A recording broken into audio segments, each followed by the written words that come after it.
All right, this is thermolinear expansion. Woo! All right. Uh, so you got the ball, you got the hoop, the ball and the hoop, and the ball fits through the hoop. And it doesn't like, you can't tap dance. The ball doesn't tap dance inside there. It fits pretty snug, right? And so, you know, everybody knows that what? But it expands when But it expands, yeah. It expands when you heat it up, right? So everybody knows this, right? So if I heat the ball up, I always have the kids predict anyway, right? Is it going to fit through the hoop? And none of them predict that it will fit through the hoop, right? Most materials expand. I think water there's a period where when it heats up, it actually contracts, which is strange. And I talk about how the expansion is actually due to a asymmetry in the potential energy curve for the solid. And so it actually, as it vibrates back and forth, if it were symmetrical, it would spend as much time closer as it would farther, and there'd be no net effect. But because it's asymmetrical, it spends more time farther away and less time closer. Okay, so then I've heated it up, and then it's like, does it fit through the hoop? And all the king's horses and all the king's men, only if you wait long enough, it'll heat up the hoop and fit through, right? Okay, and then to get it to fit through, Cool that down. Yeah. Yeah, I even notice this sometimes with my my bracelet. Yeah. It's like it fits really loose sometimes. Yeah. And then like after a day like of practice at track. Yeah. It's like Okay. Yeah. So anyway, it does fit, right? It fits through, and then I always ask the kids, and here's the $1 million question: if I heat the hoop, what's going to happen? Will the ball fit through, or will it not fit through? And I just polled my kids, and out of 53 kids, I had 5 of them predict that the hole would get smaller. We're running out of gas here. I'm trying to use up the gas in these propane tanks, right? So the question is, you know, does the thing expand into that hole, or is it that the hole is part of the object, and when the object expands, the hole also expands? And then the kids this year really predicted. Usually I've got about 50-50 on that.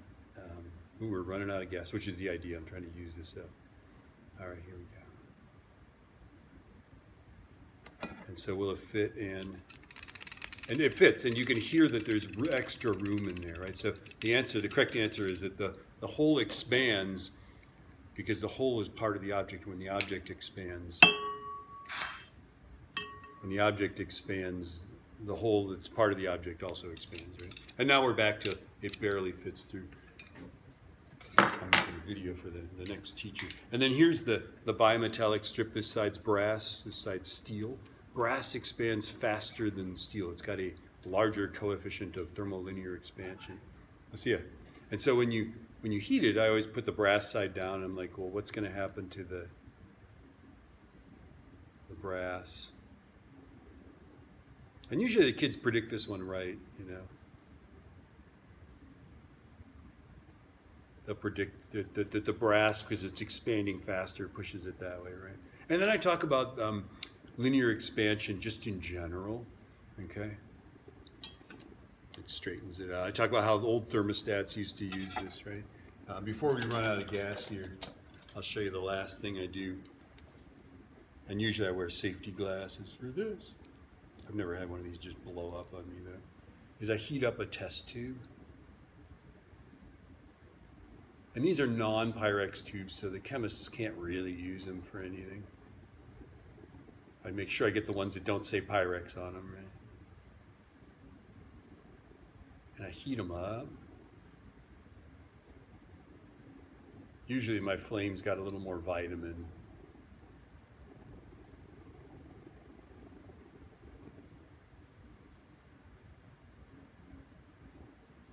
And then I ask the kids, what's going to happen when I put it in the water?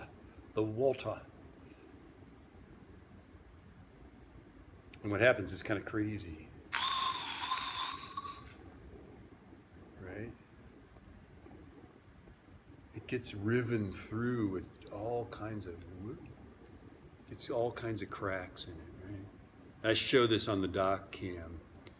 It's crazy. That's thermal stress, right? And obviously this is bad for most things, right? I talk about Hoooop pottery, right, where we do that on purpose. Glaze gets these little cracks, and that's thermal stress. It's called crazing. I talk about bridges, how bridges have thermal expansion joints, and if they didn't, you'd be in trouble, right? And they've got these big teeth.